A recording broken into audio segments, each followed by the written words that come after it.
اطفال نازنین سلام. امروز باز هم آمدیم براتان یک قصه نو، یک قصه بسیار شیرین آوردیم. نام این قصه است آهو و آفتاب. به خاطر از این قصه را آوردیم که شما در اولین درستان خواندین که الف و مد آ میشه. در درسی که بر شما کلمات یاد دادم که کلمات چطور میتونیم جور کنیم. درس اولتان چی بود؟ الف و مد آ و آ در اول آهو و در اول آفتاب می آید. پس بیاین که قصه را براتان بخوانم. روز آهو به آفتاب گفت تو را دوست ندارم، زیاد گرم می تابی. آفتاب گفت من آفتاب جهان هستم، من تنها آفتاب آهو نیستم. همه به آفتاب ضرورت دارند.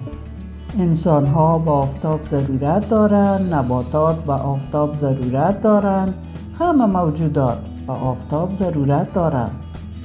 اما آهو گفت ولی ای آفتاب، من گرمیت را خوش ندارم. آفتاب چند روز در پشت ابرها پنهان شد.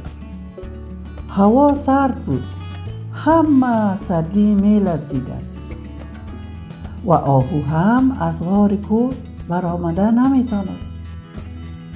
آهو مادر گریه کنان به پسرش گفت دیدی که نبود آفتاب چقدر سخت است؟ همه بدون آفتاب از سردی می لرزند. آهو از غار کوه برآمد و صدا زد آفتاب آفتاب، تو بسیار مهم هستی، لطفاً بیا و ما را گرم بساز.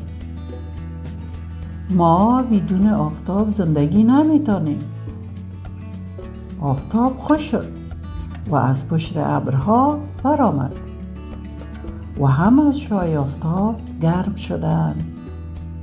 خب طفلکای نازنین، امیدوار هستم که این قصه کوتاه خوشتان آمده باشد و شما فهمیده باشین که الف مد در شروع یا در آغاز آهو می آید و همچنان در شروع آفتاب هم می آید. وقتی که آفتاب نوشته میکنین، وقتی که آهو نوشته میکنین، در شروعش می آید.